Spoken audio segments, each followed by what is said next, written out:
The First Book of Moses, Bereshayath, Chapter 1, First Creation by Elohim.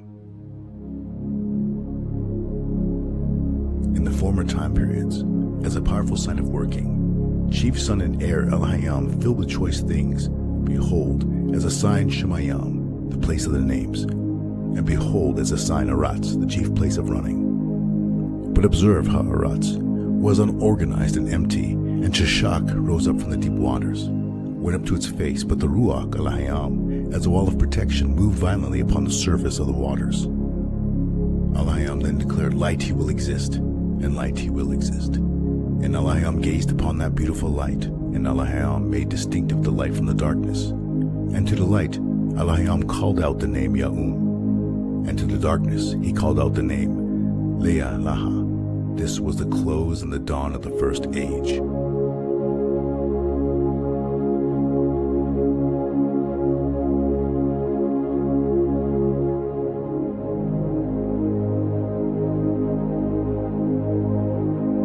The Ketub Abarayath, or the Paleo-Hebrew, is a language over 5,000 years old. It chronicles a story branching forth from ancient time. His story, Yahweh. Walk into his story. Read the Paleo-Hebrew scriptures.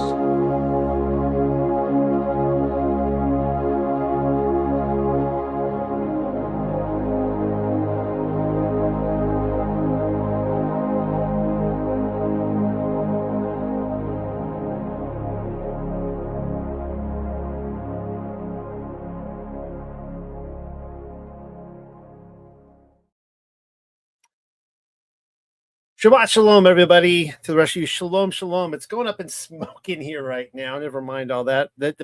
My fifth wheel is not on fire right now. I assure you, we do not send out the fire marshal. We do not need to send out the fire marshal. I think I will let you know if that is the case. I'm actually burning some incense over here. I thought I'd try that out new while I go through these Torah portions. And as a result, I have the window wide open right here. My wife has given me permission, just in case anybody was concerned about what Mrs. Hadley thought. She has given me permission to do this right now. Only if I keep the window open, but that means the bugs are coming in from outside. So it's kind of a, win-lose, I guess, situation. And happy birthday to America, 250 years old. That's pretty impressive. 250. I think some of us didn't really think we were going to make it for a while, Agenda 2030 and all that. But for the 8 people watching right now, I think there's 10 now. For the rest of you that aren't, that aren't going off and watching fireworks right now or what have you, like they're popping off in the background right now. I don't know if you could hear them. 250 years. We still have, not to like make this out like it's not an accomplishment, because it is, definitely. But there's this one empire hardly anybody knows about that was in India that lasted, it was called the Pandyan Empire, if I'm pronouncing that right. It ran for 1,850 years. That's how long it lasted, unbroken. Of course, the Empire of Japan had 2,600 years under its belt, nearly 2,000, with just the first father to son to son to son unbroken emperors. The Ottoman Empire had a good 600-700 years. The Byzantine Empire lasted nearly 1,000 years. Or just about it. Well, let's just say 1,000 years for all intents and purposes, which is kind of interesting. And of course, the Roman Empire had about 1,500 years, really 1,000 years from its beginning to its fall. But anyways, yeah, happy birthday, America. What are we covering tonight?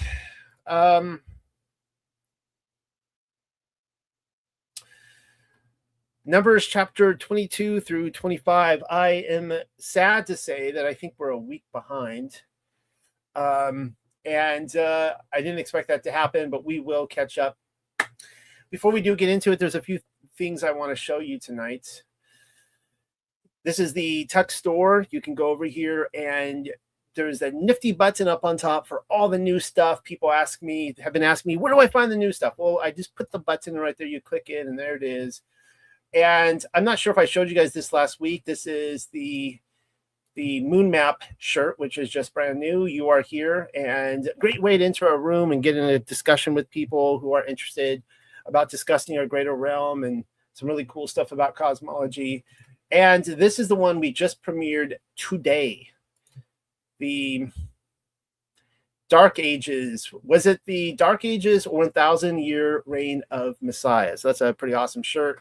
Comes in all these different colors. Blue. Let's see. What are the official colors? Dark chocolate, red, orange, tropical blue, and purple for anybody who is interested in that.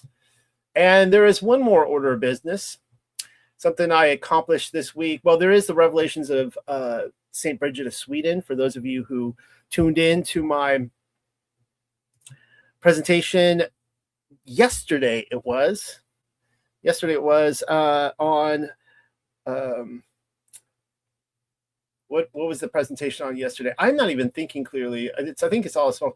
Anachronism right there, there's my paper right there. And I talked about time travel and the visions of the Millennial Kingdom saints that were coming in and helping people have these visionary experiences. You'll never look at artwork the same way again, I think. If you go through that research, you go check out the video, watch that.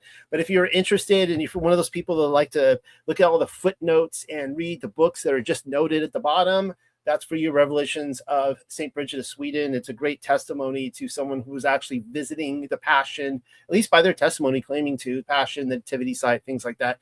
But there's this right here, the Talmud. The Unexpected Cosmology is a research community, first and foremost. You guys know that I like to look at a lot of different books. And one of the things I want to do is really up my game. Because it's funny on screen. It's because it's like smoke's going right past the screen. Trust me, it looks a lot worse than it really is in here. It's not that bad.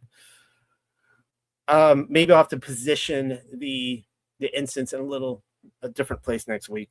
But I really wanted to up my game because we're getting ready to do the new Torah portions in just, 8 weeks, 9 weeks. It's coming up here really quick.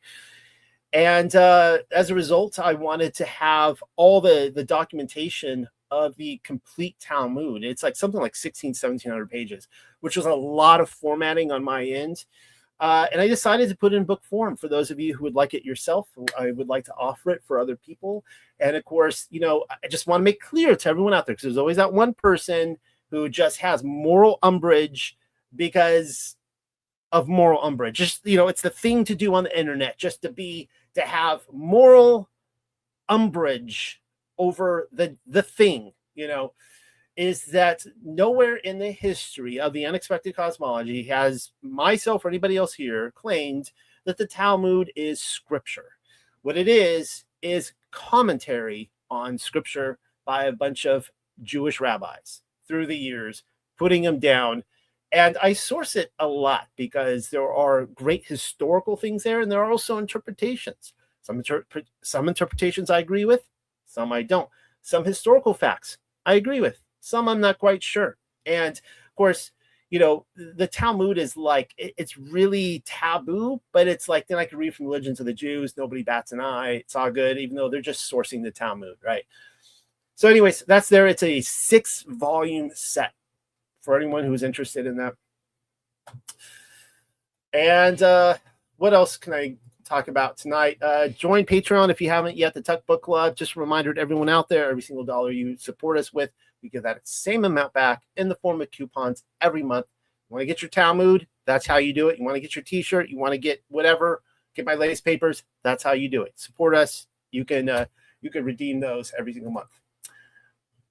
All right, let's talk this week about the Peter and Paul bromance, more Millennial Kingdom time travelers, talking animals, and animals on trial in the Middle Ages or the Millennial Kingdom. A lot to talk about. These are, of course, all my breadcrumb trails as I go through the Torah portions. Let's start with the Lord's Prayer, reading from the Paleo Hebrew. Our Father, set apart is your name, and your royal dominion your pleasure, your delight. You will exist in Shamayam and in Aratz. And give us our bread continually, and pardon our faults, our sins and missteps, in the same manner in which we forgive those who commit faults, sins, missteps against us. And all, do not bring us into the hands of testing, but guard us from all evil. Amen. And then reading from the Shema, from Deuteronomy chapter 6. This is the famous passage. The Lord is one. Hear, understand, and obey, O Yasharel, Yahuwah, Alahai Yanu, Yahuwah Akkad. The Lord God is one, and you have loved Yahuwah your Alahai with all your heart, and with all your nefesh, and with all your strength. And these matters, these words set in order, which I have commanded you this day, shall be upon your heart. And you shall teach them with sharp sayings unto your sons, and you shall set these words before them when you sit down in your house, and when you walk along the way, and when you lay down, and when you rise up. And you shall bind them for a strong, established sign upon your hand, and for bands between your eyes. And you shall write ketub them upon the mazah of your house and upon your gates. That comes from Dabaream, or Deuteronomy 6, 4-9. I want to start out tonight talking a little bit about continuing showing you some more stuff that I didn't show in my presentation yesterday on anachronism. And if you don't know what that is, it is basically, I'm not going to take you through the whole, go back and look at the presentation. But I'm getting smacked by bugs tonight. The smoke's not the problem. It's the bugs coming in. Just they're all over my screen right now. It's like nature right on the other side of this computer screen, just so you know. Wild, untamed nature. Anachronism is basically anything that is inaccurate historically. It's an error in artwork in which you will have, like, look at this right here. You have the crucifixion scene, and in the background you have a modern millennial kingdom city. And you know what I mean by modern. It was a contemporary of this painter. When he made it, he set it in a modern European setting, and usually they will be wearing medieval clothing. Now, what particularly had my interest in this is also a donor painting, because this would be an altarpiece, a tri-altarpiece, and these wings would be folded in. You could carry it around. But that right there in the bottom, the guy in the black, is a donor. Officially, that's the title.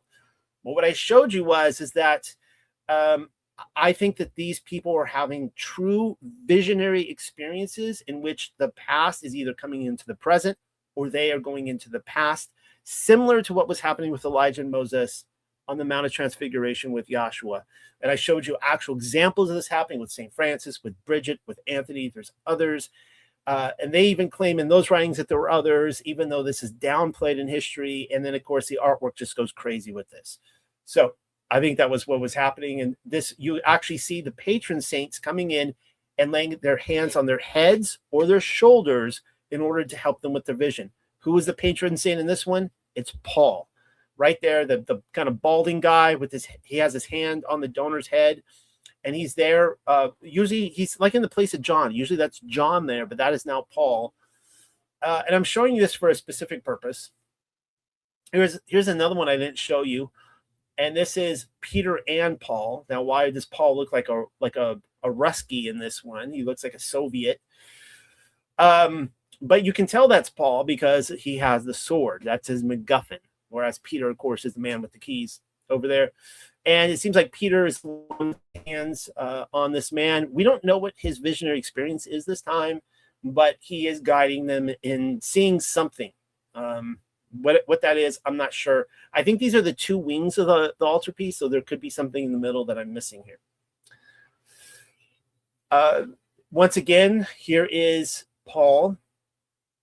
And this is actually a really awesome one because this is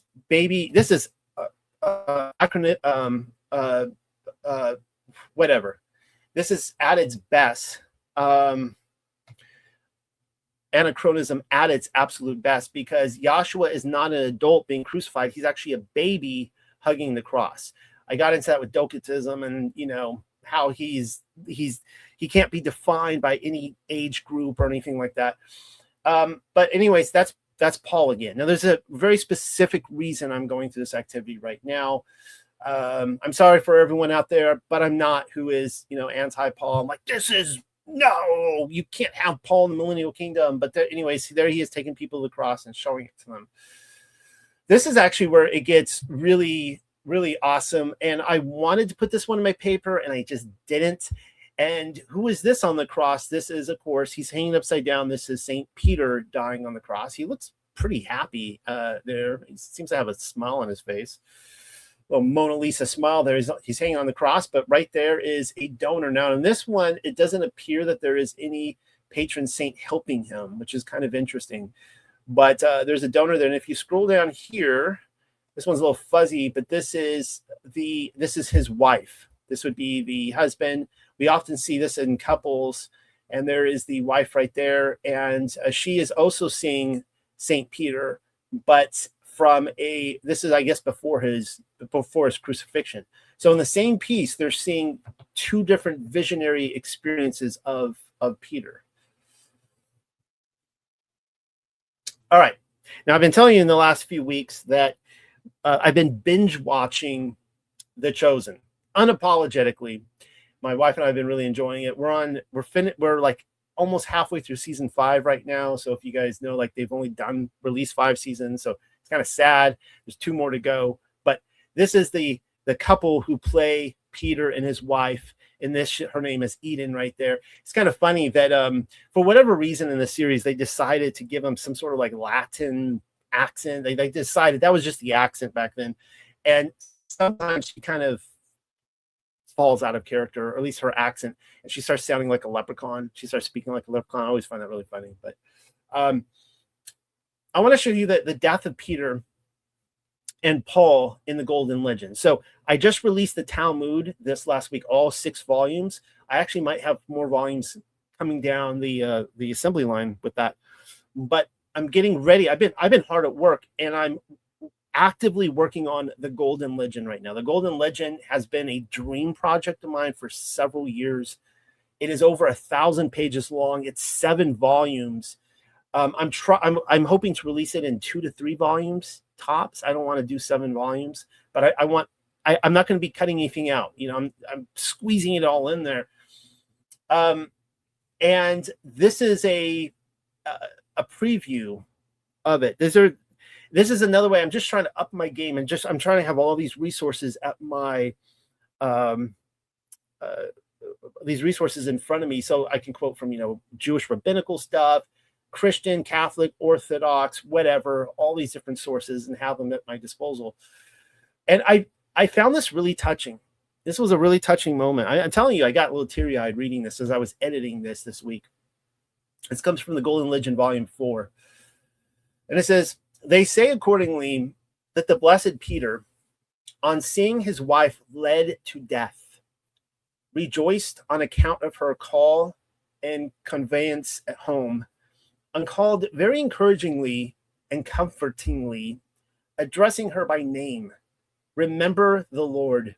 Such was the marriage of the blessed and their perfect disposition towards those dearest to them." So what's happening right here is that this actually happened in St. Peter's Square on the day that Peter was crucified. And if you guys know the story, that Peter knew that he was warned by some of the women that he was going to be crucified. You have to figure one of them may have been his wife. I don't know if his wife was with him or not, but he split town. He got up and he left Rome. He's on his way out of Rome, and all of a sudden he sees a vision, and he sees Joshua walking towards him, and he's carrying a cross. And he says something like, "My Lord, what are you doing? Why are you going, and he's like, well, I can't remember his exact response. It's in the Acts of Peter. We have that book as well. He's like, well, you're skipping out on your crucifixion, so I'm going in a second time. And he realizes what he's doing, and he goes back in and he surrenders himself to Nero to death. It actually happens in a contest with Simon Magus, which is pretty cool. It connects in with the Balaam passage tonight. So anyways, his wife was there with him, and he was able to go up to the cross, at the foot of the cross, as she's being crucified. She was crucified upside down. Unfortunately, she was crucified naked. But he was able there to comfort his wife and be with her as she, and he wanted to ensure that she didn't, commit the sin that he did with the rooster, the cock crowing 3 times and denying Yahshua. And he, was praising Yah as she died. But as you continue on, it says this: that same day, Peter and Paul appeared to Saint Dionysius. Now, this is pseudo Dionysius right here. And this is now I'm already going down this rabbit trail. I gotta get, he wrote several letters. I got to get Saint Dionysius translated, published. I can't wait to do that. And I was already reading some of this, but he's quoting from him right here.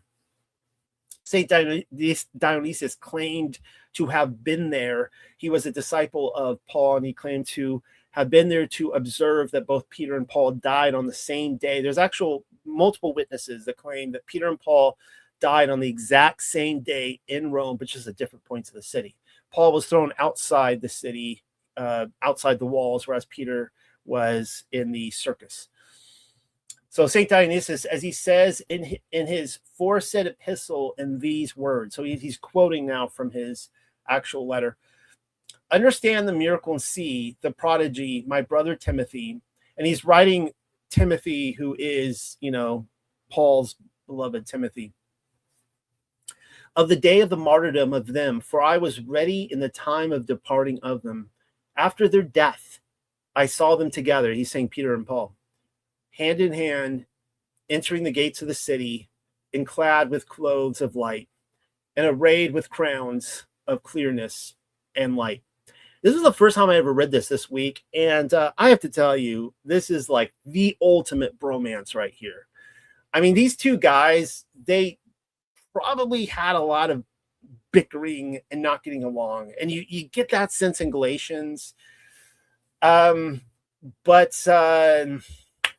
Yeah, what a beautiful, I mean, if this is a true account, I was this is the letter right here, letter to Dionysius. And let me just go ahead and read this right here.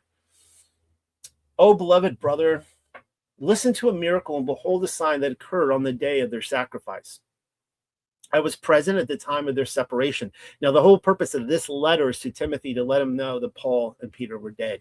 And also Clement, interestingly enough, wrote a similar letter to the church of Jerusalem, letting James and the others know that Peter and Paul were dead. I think in that letter he might just say Peter, but I was present at the time of their separation. After their deaths, I saw them one after the other entering the gates of the city hand in hand, and I saw them dressed in garments of light and adorned with bright and radiant crowns. I was not the only one who saw this, but somebody named Limobia, a handmaid in the service of the emperor, also saw it. When Paul was being led to a martyr's death and was leaving the city, he met this handmaid who was weeping with sorrow. Then Paul said to her, do not weep, but give me the veil that is covering your head, and I will give it back to you immediately. After the executioner had struck and cut off the head of Paul, the most blessed man spread out the veil on the wound and collected his own blood with the veil. He then tied the veil, wrapped it, and gave it back to that woman. When the executioner was returning, Holy Limobia, so apparently she is now a convert, said to the soldier, where did you send my master Paul? And the soldier responded, he lies together with his friends there outside the city in the valley of the fighters, and his face is covered with your veil. However, she responded and said, behold, Peter and Paul have already entered dressed in radiant garments, and they had on their heads shining crowns, radiant light. And she took out the veil stained with blood and showed it to them. On account of this deed, very many believed in the Lord and became Christians. Letter to Dionysius to Timothy regarding the death of Peter and Paul. All right, so let's start reading from Numbers. And this week we're reading about Balaam. I'm going to this incense already burned up, so I'm going to put a little bit more on here. It goes really fast. Give me a second here. And like I said, we're going to be doing a double portion probably real soon to catch up. We are a week behind, but that's okay. All right. And the sons of Yasharel lifted up and encamped in the dry, arid region of Moab over against the side of the Yarden by Jericho. Now, when this tour portion is over, when this reading is over, I'll be showing you some maps so you can visualize where this is. And it's called the Plains of Moab. I've been there myself. I've been up to Mount Nabu and looked over, and apparently it's very hard to see Jerusalem from there, but I remember seeing it. It must have been a very crisp, clear day. But from there, you could see the Jordan, you could see down the Dead Sea, Sodom Gomorrah area. You could see all the way to Jerusalem, and this is the place, of course, where Moses was taken up before he died, to be able to see the land that he was not able to enter. And Balak, son of Zippor, observed all that Yasharel has done unto the Amoriah. And Moab greatly feared the face of the people. Remember last week, Edom, which is just to the south, that's modern day Petra, they didn't let him pass through. They're like, let's just go through the king's roads. We won't touch any of your crops. Like, nope. And then they got some people together, most likely. All these people showed up to fight them. Israel wiped them out. And then they wanted to go through Moab. Moab didn't let them. They called on Og. He shows up. He comes down from the north, I assume, from Og country over there, from Bashan, and they wipe him out. So now they're just camped there. I mean, there's the river right there. They could go right over. They could take Jericho. We're getting ready to go into Joshua. And so people are freaking out now. And so the king of Moab, he's going to call on a wizard, Moses' old friend, to come and declare war with them. And Moab declared toward the bearded ones of Midian, at this time they shall eat up all this congregation and a circuit round about us, just as the ox licks up the green of the field.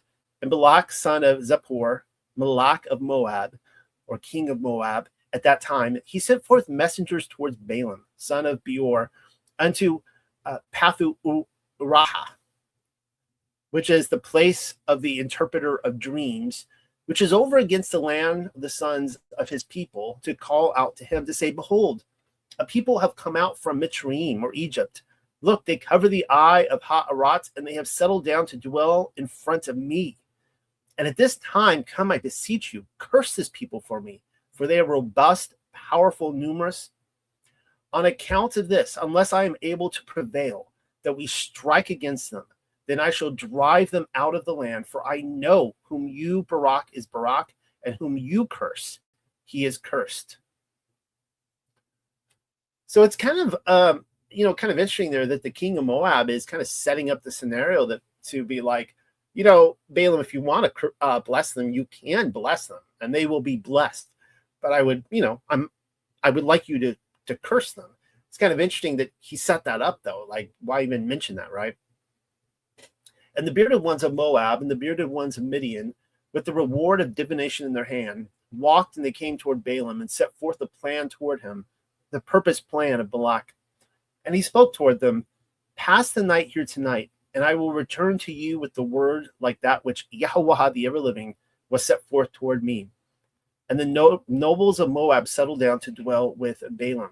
This is incredible. I have read this story so many times, and I still just, I can't get past the fact, I mean, I can, but it always blows my mind that he is technically a prophet of Yahweh.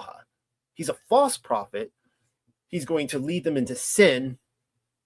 This is the sin of Balaam, the error of Balaam. But he's actually going to speak to Yahweh.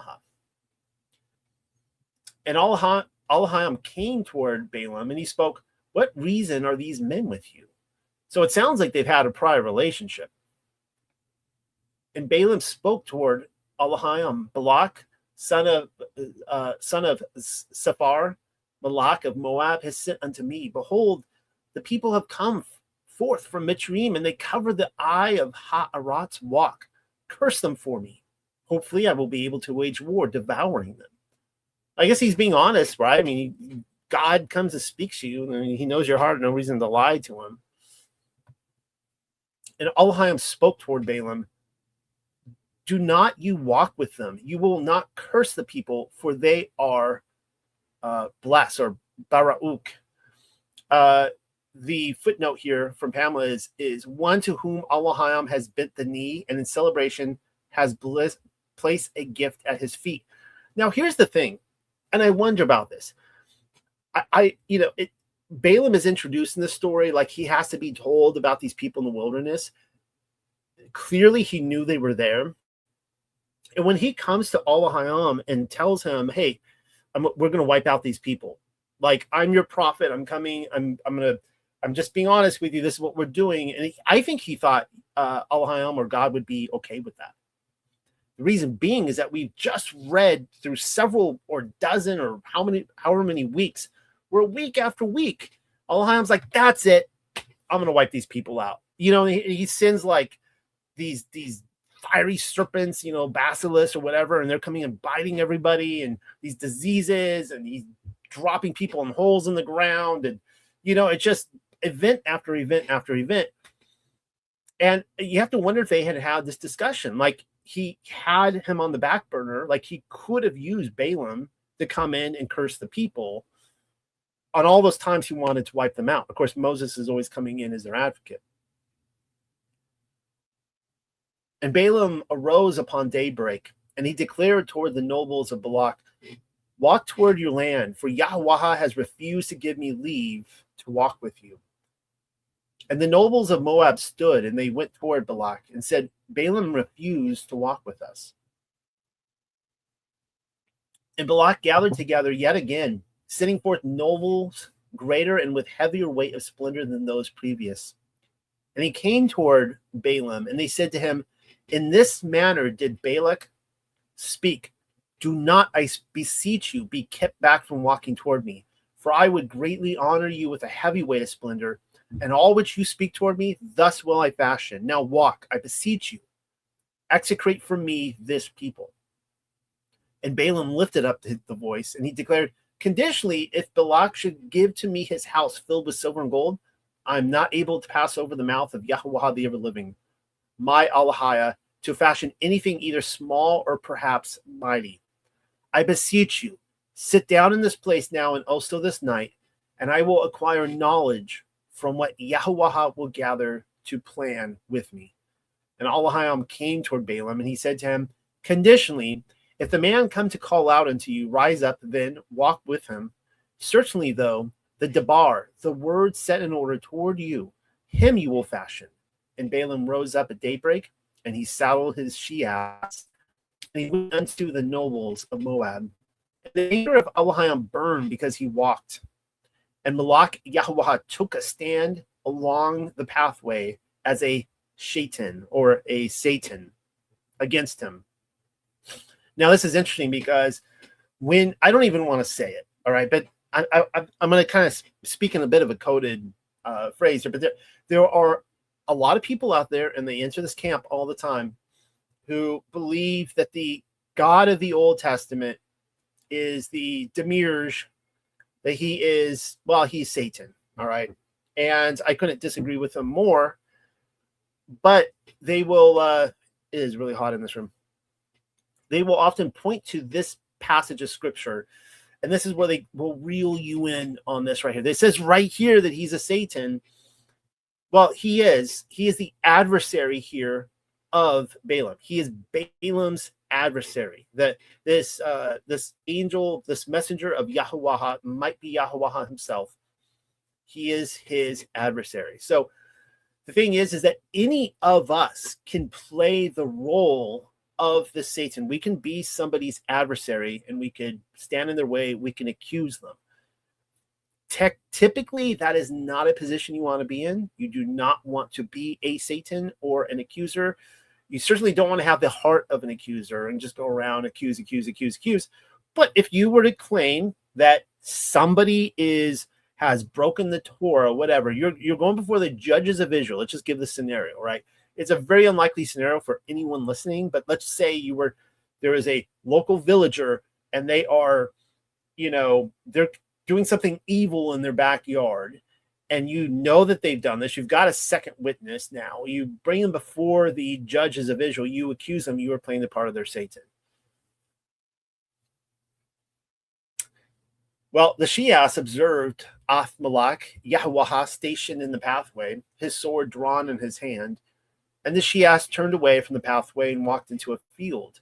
And Balaam struck the Shias to turn her back into the pathway. And Malach Yahweh took a stand there in a vineyard's narrow way, a wall here and a wall here. And the Shias, she observed Malach Yahweh, and she squeezed herself toward the wall, and she pressed Balaam's foot against the wall, and he struck her yet again. And again, Malach Yahweh passed through, and he stood in a narrow standing place where there was no path to turn aside to the right or to the left. And the Shias observed Malach Yahweh, and she lay down beneath Balaam, and Balaam's anger burned, and he smote the Shias with a rod. Now, this story is treated by most of the world as a fantasy. Of course, the donkey does talk. However, for all of you out there who have had, I don't know, a dog, and you know those moments where like the dog just barks ferociously or is acting scared or like something's up, and you're looking around, you're like, I don't see it. You're like, how many times do animals have a perception into the spiritual world that we just don't have? But there's, of course, something more going on here than just a donkey in this situation seeing an angel before him that Balaam can't see. I believe that this connection here is the donkey. I think the donkey represents the Gentiles. I think we're going to see a type and shadow here of what happens in the New Testament, where the Jews were so incapable of seeing the light before them, Yahshua, but it was the donkey, the ass, the Gentiles who saw it.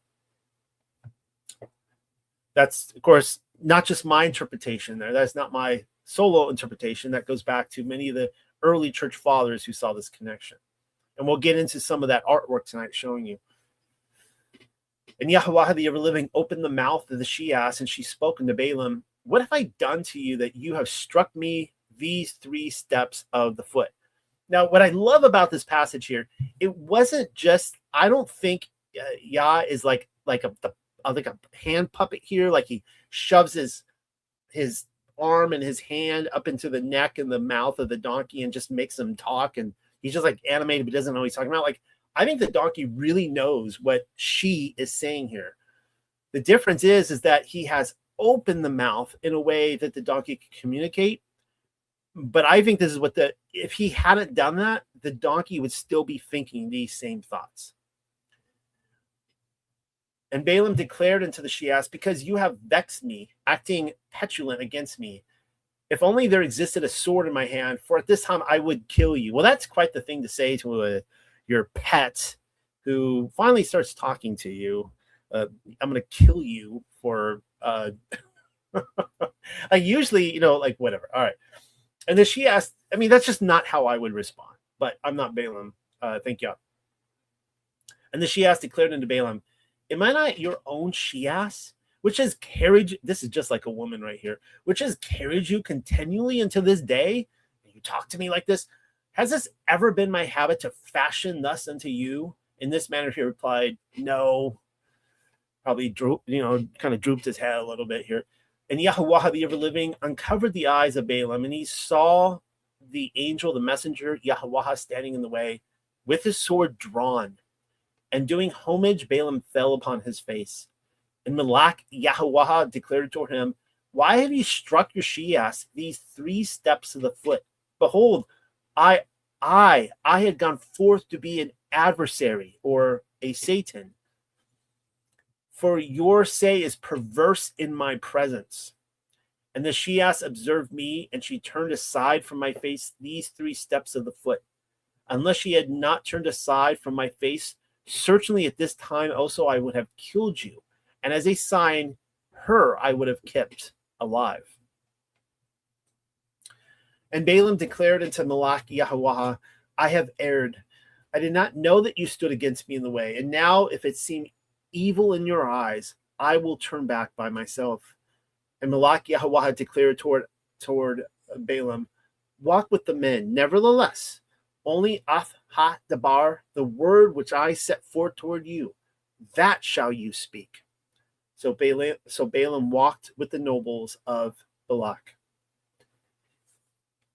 Isn't this just an incredible story? Like, this was like, a great Sunday school story when I was a kid, but because, every kid loves a talking donkey, right? Reminds you of like Pinocchio or something. But this is literally, guys, a prophet of Yah who is speaking to him, who is encountering him, who is seeing him. And he's not a righteous dude. And Balak heard and responded because Balaam had come, and he went forth to meet him toward a city of Moab, which was over against the border of Arnon, which was by the extremity of the border. And Balak declared unto Balaam, did I not send out messengers unto you to call out to you? For what reason did you not walk toward me? Am I not capable of granting you honor?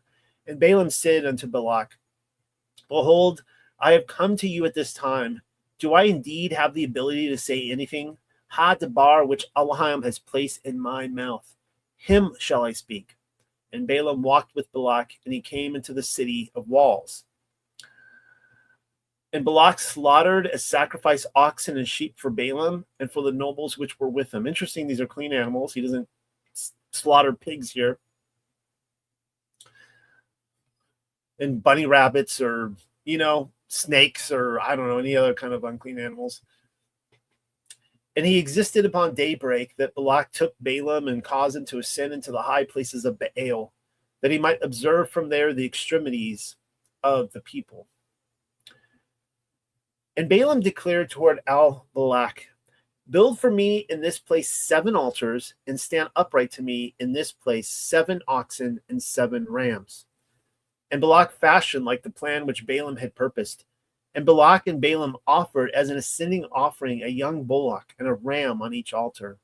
And Balaam said to Balak, stand over against your ascending offering, and I will walk. Perhaps Yahweh will come to meet me. Whatsoever word he reveals to me, that conspicuously in the sight of all, I will proclaim unto you. And he walked to a naked hill. And Elohim met Balaam, and Balaam said unto him, I have arranged in order 7 altars, and I have offered as an ascending offering a young bullock and a ram upon each altar.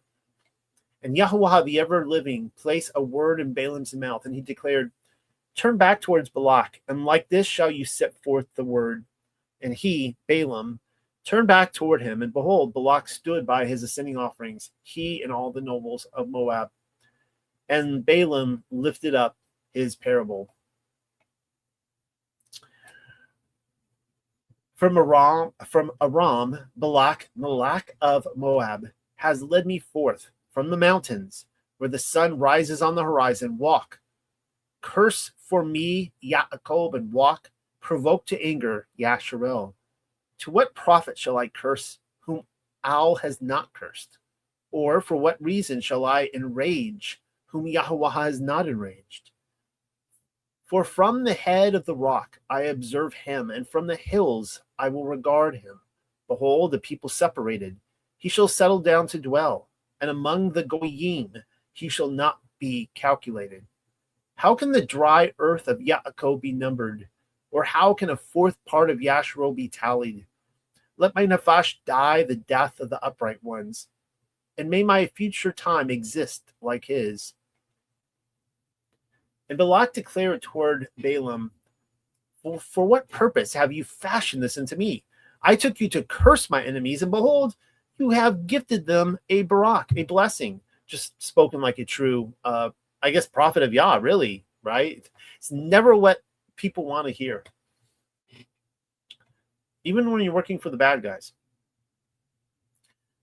And Balaam pronounced in a loud voice, singing, and said, without that which Yahweh has placed in my mouth, Also, I must keep watch over the word. And Barak declared toward him, walk, I beseech you, toward me, toward another standing place, where you may observe from there his extreme end. You will observe, and any of him you do not see, and you shall curse him for me from there. And he took him unto the field of the watchers, unto the head of the Phasaga, and built 7 altars, and he offered ascending offerings, a young bullock and a ram on each altar.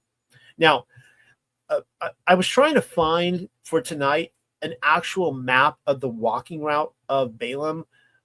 I've seen it before. I was unable to find it. I wanted to show you guys, but you can go to the fields of Moab, where all of Israel was encamped, and so they're on these hills above, and they can look down and they could see the entire encampment. They could look out and see, the Jordan. They could look out and see Jericho. Whether it was a crisp day or not. And they've actually found these peaks, each of these high places where Balaam and the king went, where he was trying to get him to curse Israel. And Yahweh the ever-living called out toward Balaam, and he placed his word in his mouth, and he declared, turn back toward Barak, and you shall set a word in order in this manner. And he came toward him, and behold, he took a stand over against his ascending offering, and the lifted up nobles of Moab with him, and he declared unto him, what word has Yahweh set in order? And he lifted up his parable, and he declared, rise up, O Barak, and hear, understand, respond. Pick up your ears, a witness to me, O son of Zephar. All is not a man that he should deceive, or the son of Adam that he should grieve. Lament. Himself has declared, and shall he not fashion? And he has set a word in order, and shall he not cause him to stand fast? Behold, a Barak. When I have received a Barak, yes, then I cannot return her. And you guys know Barak is blessing, right?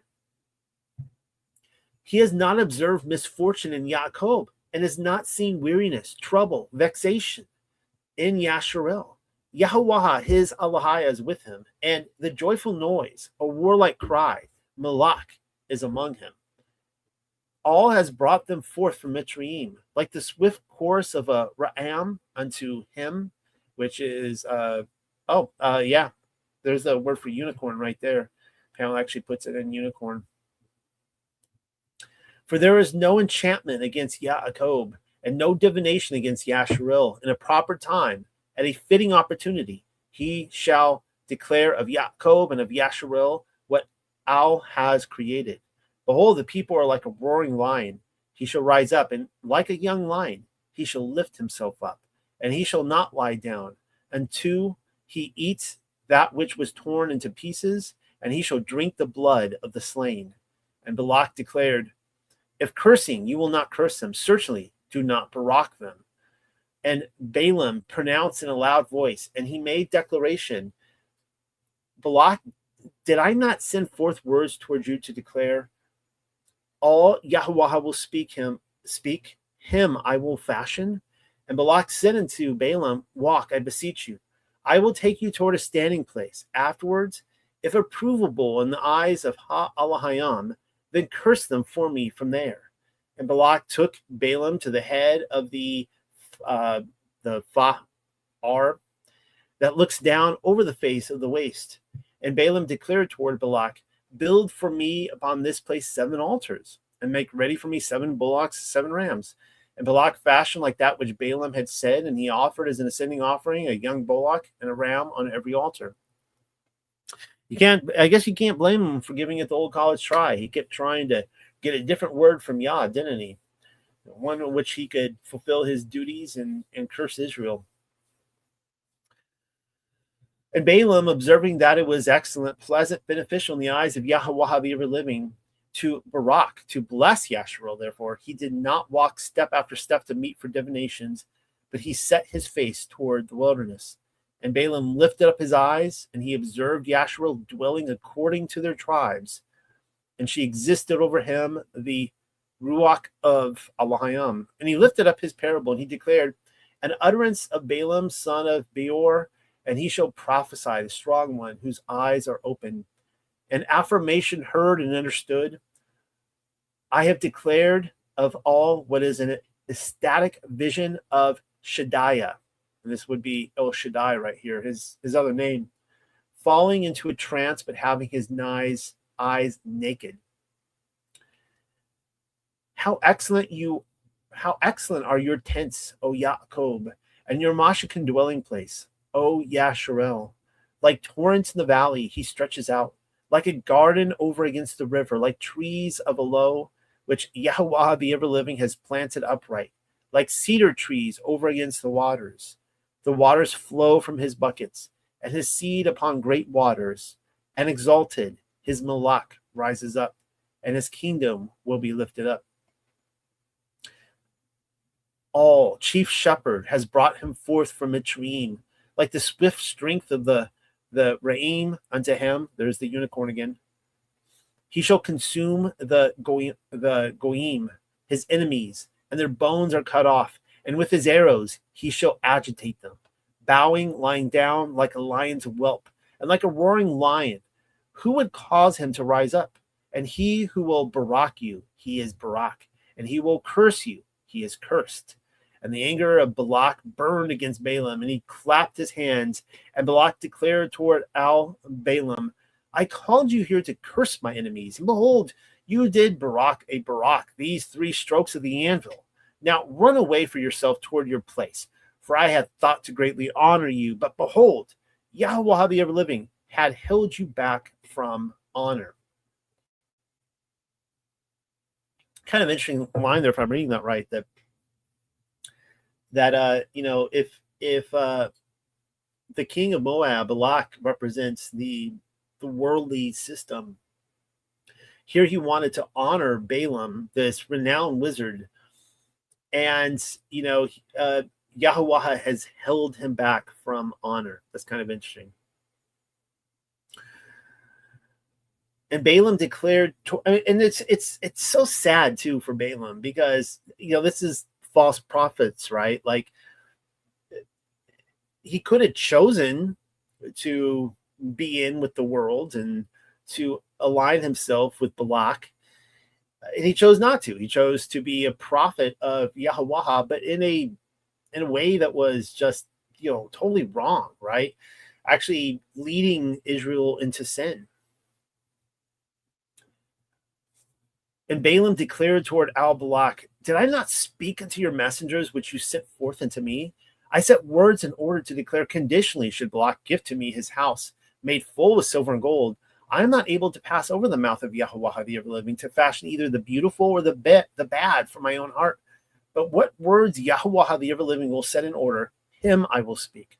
And at this time, behold, I will walk into my people, and I will give counsel what he shall work for this people and to your people in the future days. And he lifted up this parable, and he declared, an utterance of Balaam, son of Beor, and a prophecy of the warrior whose eyes are unclosed, an utterance of one who has heard and answered, the saying of the mighty leader, and he will know the intelligence of Al-Yawun, a vision of Shaddai or El Shaddai. He beheld the falling, but his eyes were uncovered. I observed him, but not at the present. I looked upon him, but not near. His path, a star from Yaakov, and shall arise a measuring rod from Yasharel, and he shall smite the region of Moab, and shall undermine all the sons of Shaph. Now, this is the crazy part, that the star and scepter prophecy comes from Balaam. And in fact, many of the churches in the Far East and others have long connected Balaam with the Magi of the East as well, in the tradition that he kind of had some sort of knowledge of this that they carried on years later. But this, of course, ties in with the donkey, in my understanding that the donkey represents the Gentiles. And Adam shall exist as a possession, and Sha'ar shall exist as a possession of his enemies, and Yasharel shall fashion forcefully, and he will descend from Yaakov, and the survivors from the city shall wander lost, ready to perish. And he did observe Amalek, and he did lift up his parable, and he shall declare, Amalek, the first of the Goyim, but his posterity shall be wretched, unfortunate. And he did observe Athha Kayunuya. And this is right here, the descendants of Cain. In a second here, we're going to see Cain himself. But he did observe the descendants of Cain.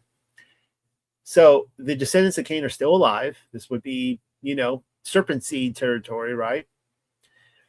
And he did lift up and he did declare, firm, constant is the flow of your habitation, and you have established your nest upon a rock. You have to wonder if, the sons of Cain were intermingled with the Edomites at this time. I don't really know.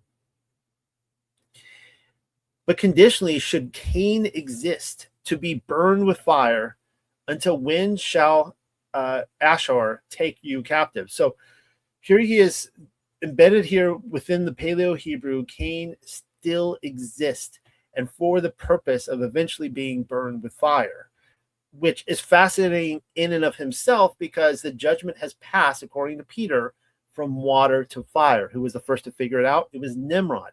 Who taught it to him? It was Cain. That the worship turned from water, from Leviathan, to fire. Well, I'll maybe have a little bit of commentary on that later if I get there. We'll see.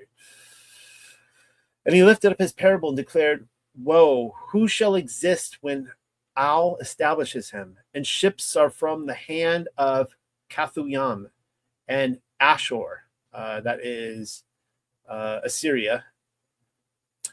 And Assyria shall be afflicted, and Abar shall be brought low, and in addition he shall be destroyed perpetually. And Balaam rose up, and he walked, and he returned to his place. Balak also walked unto his own way. Chapter 25. And Yashrael settled down to dwell in Shatayam, which is acacia woods. They settled down to dwell in the acacia woods.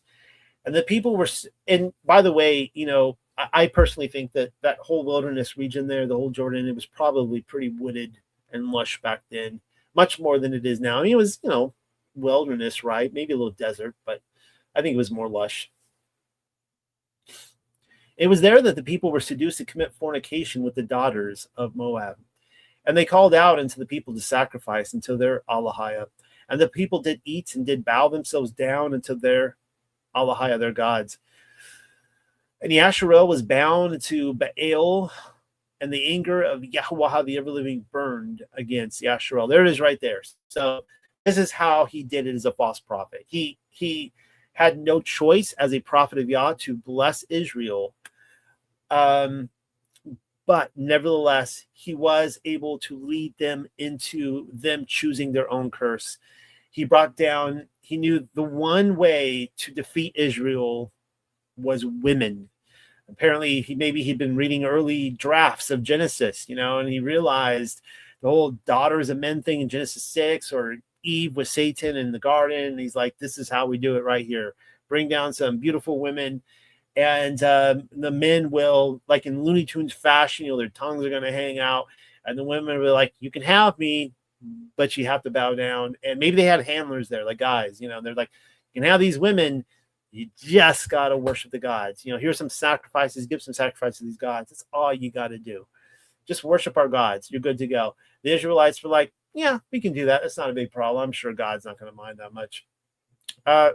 And this is, of course, the problem with false prophets all throughout history, particularly as we get into the New Testament passages, and a certain Balaam shows up again in multiple texts and is leading people, the Christians, into the pagan temples to pagan worship. And Yahweh the ever-living declared al-Mashaha. Finally, Moses shows up in this. Take all the heads of the people and fix them to a stake unto Yahweh conspicuously before Ha-Shamash, that he may turn away the burning anger of Yahweh from Yasharel. And Mashaha declared toward the judges of Yasharel, each of you shall slay his men, the ones joined unto Baal, Peor, and beyond, and behold, a man from the sons of Yasharel came and brought near toward his brothers a Midianite woman, a woman of Midian, but it's a Madayanuyath. before the eyes of Meshach and before the eyes of all the gathered assemblies of the sons of Yasharel, and they were weeping at the entrance of the tents of meeting. And Phinehas, son of Eleazar, son of Aaron, so Aaron's grandson Phinehas, the priest, observed, and he rose up from the midst of the assembly, and he took a spear in his hand, he takes a lance, and he went after the man of Yasharel toward the large vaulted tent, and he thrust through the two of them, the man of Yasharel and the woman toward her hallowed out space. And so the plague was restrained from over the sons of Yasharel, and he existed, the dead ones in the plague, 24,000. Now, I'm not going to go into it tonight. However, I did a whole research paper, like, I don't know, 70 something up to 100 pages on St. George and the Dragon. And I am personally, to my contentment, I believe that St. George is this very Phinehas right here. Not only that, I think Phinehas is Elijah. And I think that he has been known by multiple names, and he's come back through history. We can all discuss how he came back multiple times. But it's really interesting because, the elders are given these orders, go and kill anybody who is defiling the camp and falling to the sins of Balaam, this false prophet. They're cursing themselves. Just go destroy them. Somehow this Israelite man ends up with a Midianite woman in the tabernacle or at the door of the tabernacle, what have you. And they're going at it, like straight on NC-17, adult film time. They're going at it. And it says that they're all standing around weeping to see this happening. And Phinehas is the one guy who he shows up and he just drives a lance through both of them, just takes them out. And it seems like he's the one that leads this charge. And after Phinehas does this, Israel rises up and they take out these other people. The same thing happened with St. George. Now, again, I don't have all the time to take you through all the scripture passages and the Targums and the legends of the Jews and all the Talmudics of all the stuff out there, talking about how at the ushering in of the millennial kingdom that Elijah will show up and raise an ensign, which is, of course, the Tav. And that's exactly what St. George did. During the persecutions, under Emperor, it's a D name, I can't remember at the moment. At that persecution, it was leading up kind of to Constantine right there, about 20 years or 30 years beforehand. It is said that St. George is the first one who not only refused to bow down to an idol in worship, he was the first to straight up show up to the king himself and just drive him through. And he recognized that that Satan actually inhabited this king, and that it was a dragon. This is where we get St. George slaying the dragon, right? He's actually a reptilian hunter. He saw the reptilian in the man. He went, killed him. And from then the Christian revolt started, and they all basically took the kingdom for themselves. So you see the same thing happening, the same trend happening. And if he's not physically Phinehas or Elijah, he is in every way a Phinehas, Elijah prototype, St. George. Moving on. Not enough time to go through all that tonight. You'll take my word for it or not. So here's one of the maps here. It helps you visualize this. And you can see this is Petra right here. If anyone's been there, I've been there. It's one of the greatest experiences of my life, going through that canyon, and then just boom, there it is, Petra right there, the melted city in all its glory. Of course, back then I didn't know it was a melted city, but that was one of the first things that came to me when I started thinking several years ago about the melted cities. It's like Petra, there it is, melted city. But they're remember now they're going north and they're trying to get through Edom. Edom says, nope, you got to go around. You can't come through us. And so now they're right over here in the plains of Moab right here. Moab didn't let them go through either. And so they're coming in to attack. So when King Og came down, he would have come from this area up here. You can see right up there from the north. He comes down. They're surrounded on all sides, it looks like, but there's Jericho. They're getting ready to cross. They're right on this plains. Here's Another great, so you can see Mount Nebo right here. This is where Moses in a little while is going to go stand. And from there, you can see all the way over to Jerusalem on a clear day, like I said. You can see the Dead Sea, you can see the Jordan, you can see Jericho, but Balaam is going along these mountains here. He's setting up all the different altars. He's looking down. Here's an actual picture of it. Yeah, just like that right there. So Mount Nebo would be, I guess, this mountain right here. If you can see my mouse, if you're following along. And this is the huge plain that Israel, in the millions, however many millions there were, I don't really know at this point, but they were all camped right here, ready to cross. Huge, vast army.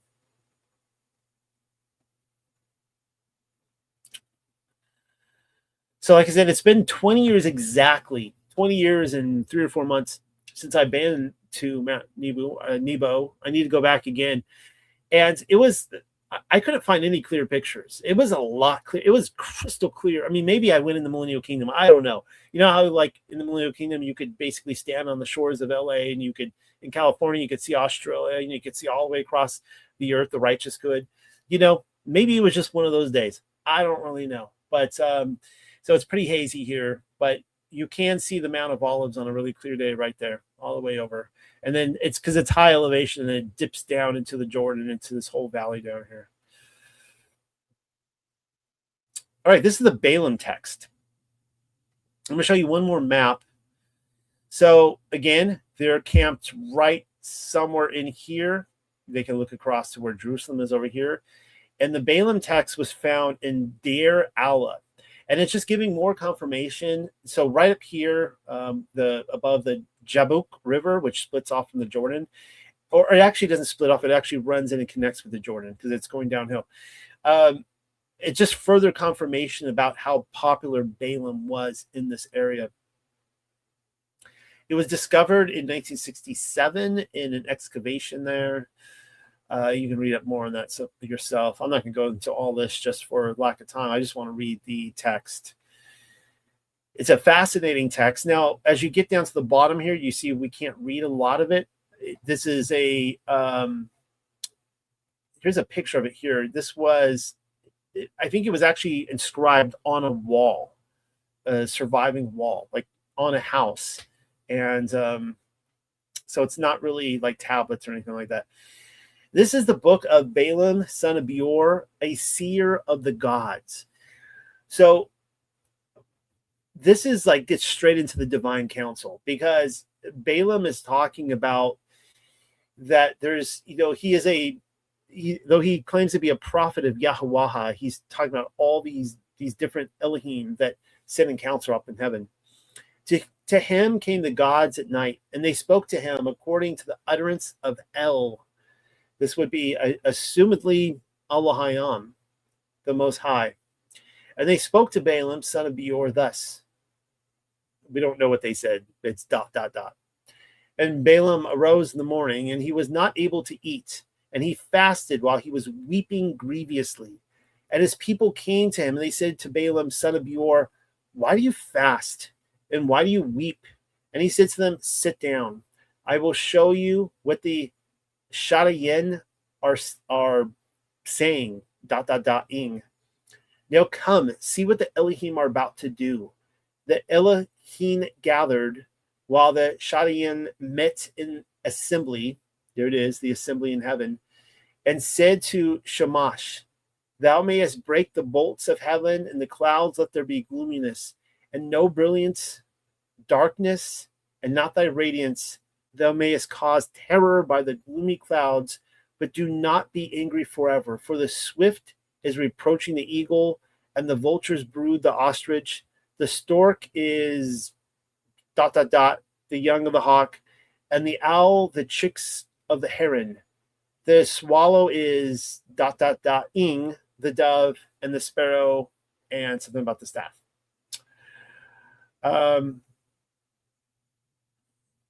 And it kind of gets pretty shaky after this. So that El will be satisfied. He will make to the house of eternity a house which no travelers enter, nor does a bridegroom, a house as worm rot from a grassy grave. From the reckless affairs of man and from the lustful desires, your sacrifice make poor haruspice. From the bed, or you will cover him with one garment. Look, if you mistreat, hate him, he will falter. Punishment and worm rot under your head. You shall lie on your eternal bed to pass away in their heart. The corpse moans in his heart. He moans. Their sacrifices shall be held. I don't know. Is that Baal? I don't know what that is. And then he talks about how they will die and go to Sheol. The king will become a moth. They will become shades, I think, in Sheol. To know how to deliver an oracle to his people, you have been condemned for what you have said and banned from pronouncing words of execration. So it seems like what happened was there was a council in heaven. The gods got together and they decided that there was bad news for these people and Balaam had to deliver the word. So it sounds like this guy, you know, he had a lot of authority, but he didn't always have good news for all the people around him. Interesting find. And again, this was found in 1967. So this just gives, I love it because it just gives credibility to that portion of the world. It gives credibility to the Bible, and it shows that this guy was not made up. He was a true seer, a wizard, a prophet that actually spoke to the gods that came in and delivered news from, courtroom proceedings in heaven. All right, let's talk about talking animals and talking donkeys. This comes from the Aramaic Targum. Same passage, Numbers 22. 10 things were created after the world had been founded at the coming in of the Sabbath between the suns. The manna, the well, the rod of Moses. That could be the very rod that Yahshua has, Messiah, in Revelation. I've speculated it's the same rod that Joseph of Arimathea takes over to Britain, the one that actually blossoms. The diamond, the rainbow, the cloud of glory, the mouth of the earth, the writings of the tables of the covenant, the demons, and the speaking ass. I'll let you decide on some of that. I mean, they're not just like pulling this stuff out of their butt here. There's a lot of commentary to all this. And again, I'm just the messenger, right? So apparently the speaking ass from this story was founded, one of the 10 things that were founded after the world had been founded at the coming in of the Sabbath. And in that hour, the word of Yahuwah opened her mouth and fitted her to speak. And she said to Balaam, what have I done to thee that thou hast smitten me these 3 times? Of course, we know this story, but I want you to see this right here. And the ass said to Balaam, woe to thee, Balaam, thou wanting in mind with me an unclean beast, whom am to die in this world and not to enter the world to come. Now, my wife and I have had discussions on this passage. It's a fascinating passage because according to the Aramaic Targum, according to rabbinical Judaism and their commentary, that in the world to come is always a reference to the millennial kingdom. But we could also reference, the world still to come for us, of course, the restoration of all things. Apparently, there will be no unclean beast. Now, we can even source this in Revelation, and I'm going to do this tonight. But this also takes on a different interpretation, perhaps a fallacy on the parts of the Jews, who they could not see any redemptive quality in the donkey, aka the Gentiles. So just keep that in mind right here. Maybe this donkey, maybe it wasn't the smartest donkey. There's a lot of yeehaws in between each sentence. You know what I'm saying? Maybe it wasn't the smartest donkey. Maybe it was being truthful in its mind and it just didn't have the whole picture. What says this in Revelation 18:2?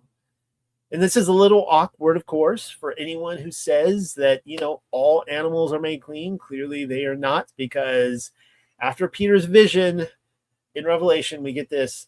And he called out with a mighty voice, fallen, fallen is Babylon the Great. She has become a dwelling place for demons, a haunt for every unclean spirits. And of course, where there are unclean spirits, there are what? A haunt for every unclean bird, a haunt for every unclean and detestable beast. We could source, of course, the demons that went into the swine, the pigs. So clearly there is a connection to be made that unclean spirits and demons are attracted to unclean animals. And post-Revelation, that hasn't changed. Whether you want to say Revelation has or hasn't happened yet, the principle still remains. Even if it hasn't happened, it's even worse because clearly they're still unclean by this point. Of course, in Revelation 22, just 3 or 4 chapters over, it says, this is speaking of the New Jerusalem. Outside are the dogs and sorcerers and the sexually immoral and murderers and idolaters and everyone who loves and practices falsehood. This is great because this is straight out like whatever, the medieval beast. I can't even say it tonight. The text on how they're basically take all the different animals and give them spiritual qualities to express humans. And so that's what they're doing here. They're saying dogs are unclean and don't be like a dog. Don't be like a dog that is kicked out of New Jerusalem and you take on these characteristics. Speaking of the Talmud, there's this fascinating passage in Sanhedrin 108b. And this is speaking about Noah having a conversation with the birds. These rabbis are sitting around and discussing this idea that these 2 ravens were, I guess, unique from the other animals on the boat, that they could openly converse with Noah. With regard to the verse, and he sent forth the raven, which went forth to and fro until the waters were dried up from the earth. Rish Lakish says, the raven provided a convincing response to Noah. When it did not wish to leave the ark, the raven said to him, your master, God hates me, and you hate me. Your master hates me, as he commanded to take from the kosher species 7, and from the non-kosher species 2. And you hate me, as you disregard those from the species of 7, the kosher birds, and instead dispatch one from the species of 2, the non-kosher birds. If the angel of heat or the angel of cold harms me and kills me, will the world not be lacking one species of creature, as there was only one pair of ravens? Or perhaps you are sending me because it is my wife that you need in order to engage in intercourse with her. Wow, that bird was saucy. I was kind of following the bird's logic there. The raven until the very end, that last bit, I was like, yeah, I kind of think he took that a little bit far. But anyways, Noah said to the raven, wicked one. I agree with that.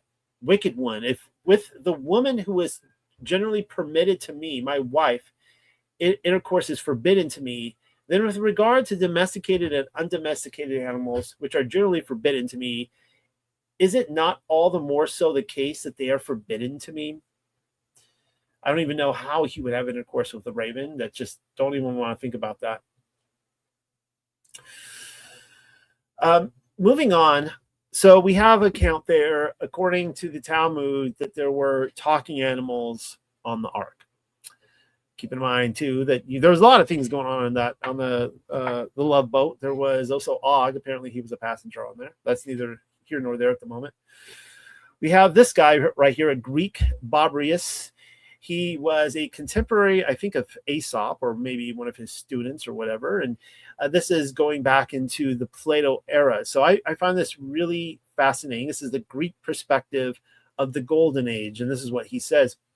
Of course, the Golden Age was the first age of men. This would be the Adamic age before the downfall of Adam and Eve. In the Golden Age, all the other animals as well had articulate speech and knew the words which we now speak to each other. They held assemblies in the midst of the forest. I love this next line right here. The pine trees talked, as did the leaves of the laurel, and the swimming fish chatted to the friendly sailor, and the sparrows spoke intelligibly with the farmer.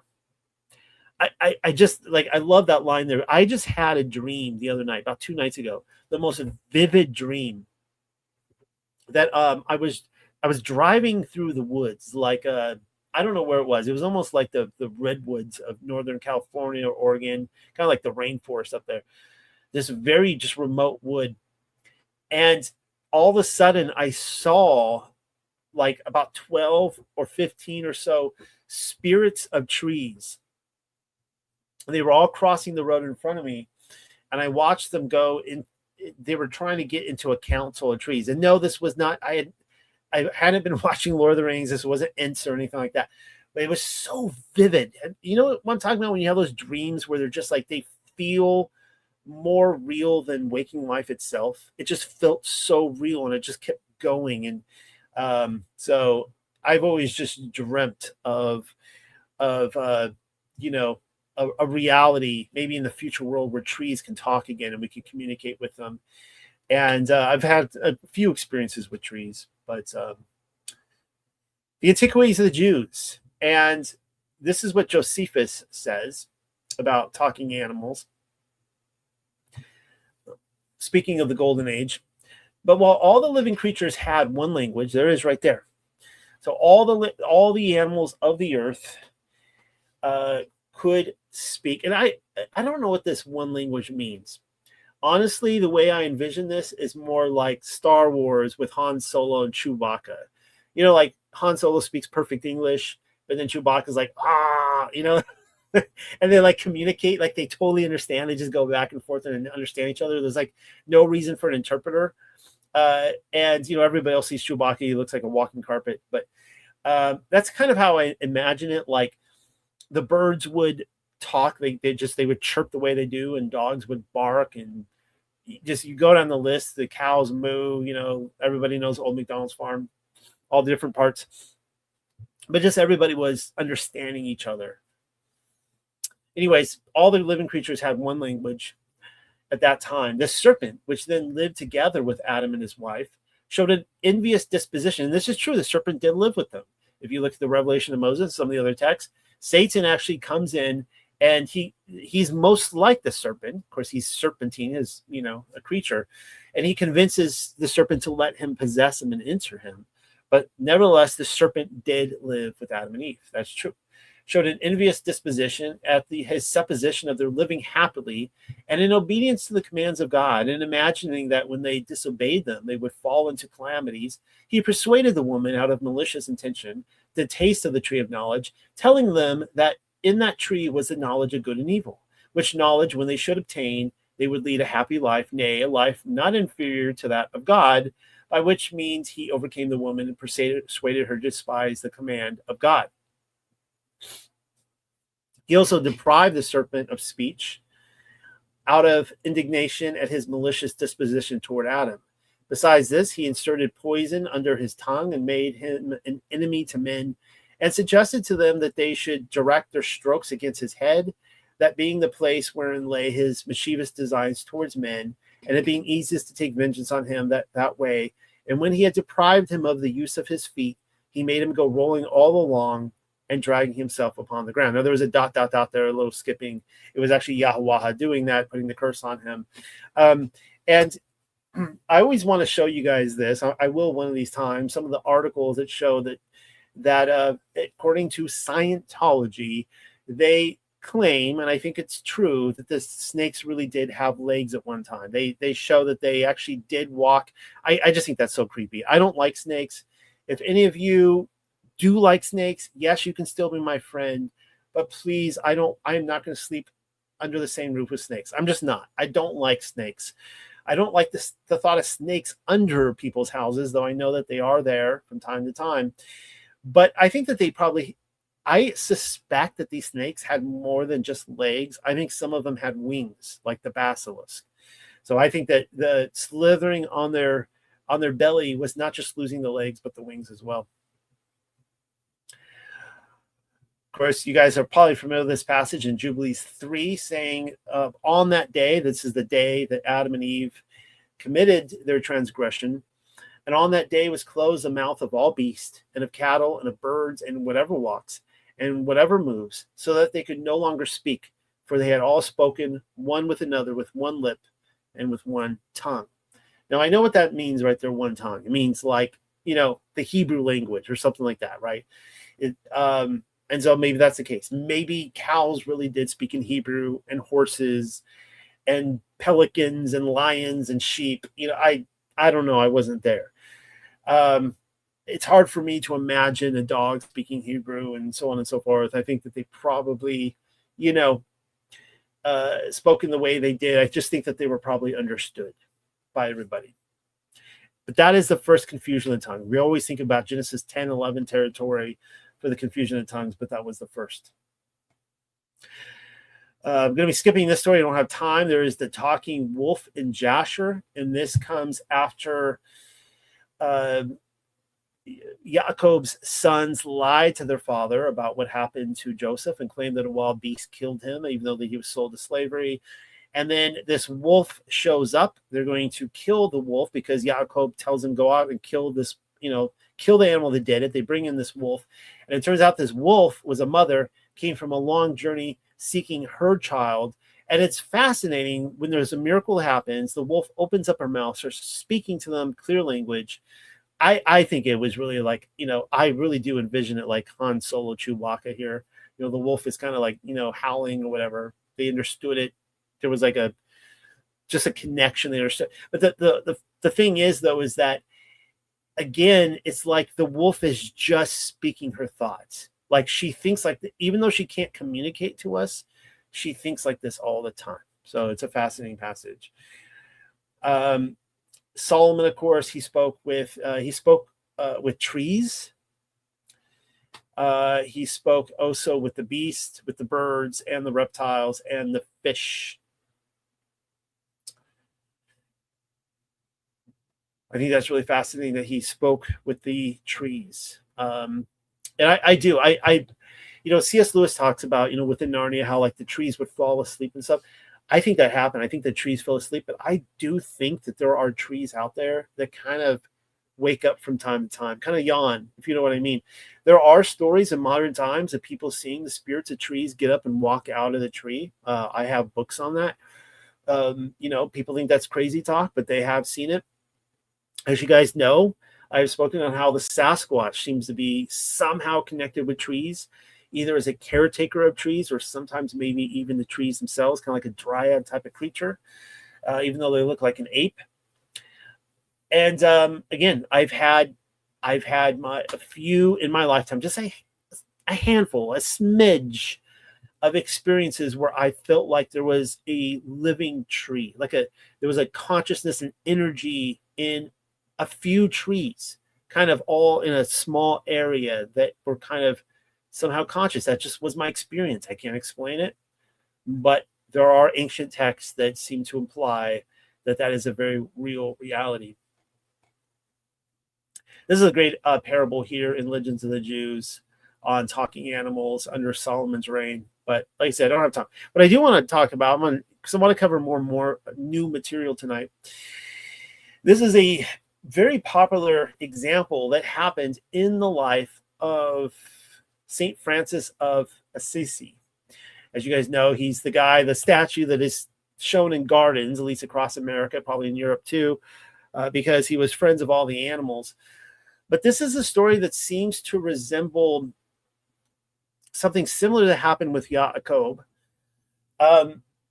It is interesting that I have seen passages of St. Francis where he is equated to a Levite priest. You can see right there, he's got the stigmat on his hand. But anyways, let me just get into the story. This is chapter 11 of the Most Holy Miracle, or chapter 11 of a text called The Little Flowers of St. Francis of Assisi. This is a medieval text. It's not modern. At the time when St. Francis was living in the city of Gubbio, a large wolf appeared in the neighborhood. So terrible and so fierce. So this is like the big bad wolf, right? Like 3 pigs, Little Red Riding Hood. Don't mess with this guy. That he not only devoured other animals, but made a prey of men also. And since he often approached the town, all the people were in great alarm and used to go about armed as if going to battle. Notwithstanding these precautions, if any of the inhabitants ever met him alone, he was sure to be devoured. as all defense was useless. And through fear of the wolf, they dared not go beyond the city walls. St. Francis, feeling great compassion for the people of Gubbio, resolved to go and meet the wolf, though all advised him not to do so. Making the sign of the Holy Cross and putting all his confidence in God, he went forth from the city, taking his brethren with him. But these, fearing to go any further, St. Francis bent his steps alone toward the spot where the wolf was known to be, while many people followed at a distance and witnessed the miracle. The wolf, seeing all this multitude, ran towards St. Francis with his jaws wide open. As he approached, the saint, making the sign of the cross, cried out, "Come hither, brother wolf. I command thee, in the name of Christ, neither to harm me nor anybody else." Marvelous to tell, no sooner had St. Francis made the sign of the cross than the terrible wolf, closing his jaws, stopped running, and coming up to St. Francis, lay down at his feet as meekly as a lamb.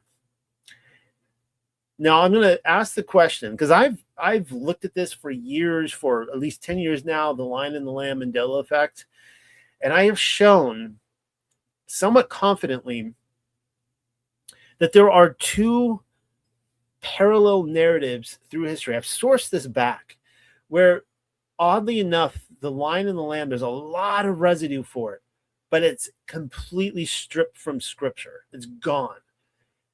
And yet there is a lot of other books that have kind of appeared seemingly where it talks about the wolf and the lamb. And it's not just a line inserted in there like you can have with Isaiah 11.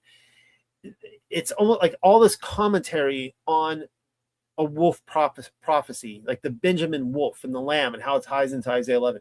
And so I propose the question, is this a fulfillment in a kind of metaphorical but a literal sign of the wolf and the lamb? The wolf laying down next to the lamb being Israel, but in this case, St. Francis. He is a lamb of God laying next to the wolf. And the saint thus addressed him, "Brother wolf, thou hast done much evil in this land, destroying and killing the creatures of God without his permission. Yea, not animals only hast thou destroyed, but thou hast even dared to devour men, made after the image of God, for which thing thou art worthy of being hanged like a robber and a murderer. All men cry out against thee. The dogs pursue thee, and all the inhabitants of the city are thy enemies." It's interesting there that he connected the dogs in with the people. Even the dogs want this wolf gone. "But I will make peace between them and thee, O brother wolf. Is so be thou no more offend them, and they shall forgive thee all thy past offenses, and neither men nor dogs shall pursue thee any more."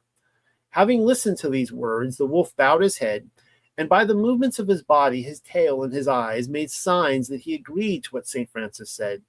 On this, St. Francis added, "As thou art willing to make this peace, I promise thee that thou shalt be fed every day by the inhabitants of this land, so long as thou shalt live among them. Thou shalt no longer suffer hunger, as it is hunger which has made thee do so much evil. But if I obtain all this for thee, thou must promise on thy side never again to attack any animal or any human being. Dost thou make this promise?" Then the wolf, bowing his head, made a sign that he consented. St. Francis again said, "Brother wolf, wilt thou pledge thy faith that I may trust to this thy promise?"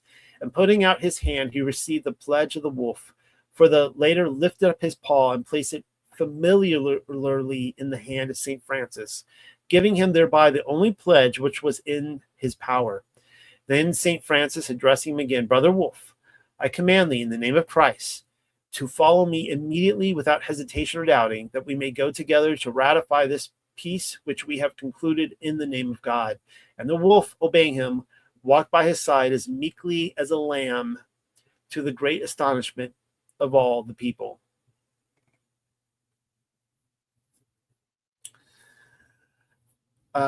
So then he goes and he preaches a sermon, St. Francis, and thus ending the sermon, St. Francis added these words: Listen, my brethren, the wolf who is here before you has promised and pledged his faith that he consents to make peace with you all, and no more to offend you in aught, and you must promise to give him each day his necessary food, to which if you consent, I promise in his name that he will most faithfully observe the compact. And of course, it goes on from there. But that's a really fascinating story. And as I was kind of following these breadcrumbs, I came across this book by E.P. Evans, which is a highly sarcastic book. It was written in the 1800s, and he's basically sourcing medieval text. It's called The Criminal Prosecution and Capital Punishment of Animals. And so he's kind of like making fun of medievalists this whole time, but it appears that this was an actual thing. Here's an actual illustration. It is it's a re-envisioning, or basically trying to re-preserve an actual picture that was on a cathedral wall that was taken down, that they kind of reprinted, of an actual incident in the Middle Ages when a pig was put on trial. You could see that he is dressed up in human clothes, and he was hung for killing a human, actually a child. And it appears that this was a somewhat common practice. In fact, I mean, this is where you're kind of seeing perhaps here the beginnings of a research paper, because, like 2 weeks ago, I gave that talk on iconography. I don't know if you remember, like 2 or 3 months ago, I started talking about kind of icons and the Greek Orthodox idea of grace, right? I started researching it. This may very well become a research paper, because it is fascinating beyond belief that there were these animals that were treated the same way humans were. There are records of these animals. It could be pigs or wolves or oxes or what have you. And they are put in prison, in the same prisons as people. And the guards are being paid money. There are receipts showing that they're being paid money to guard these prisoners, and that they are hauling these animals out on trial to give their defense. And then they're hanging them or flaying them, or cutting their heads off, or whatever they're doing. Just read a little bit, just a small selection, a smidge, as my wife would say, from his book.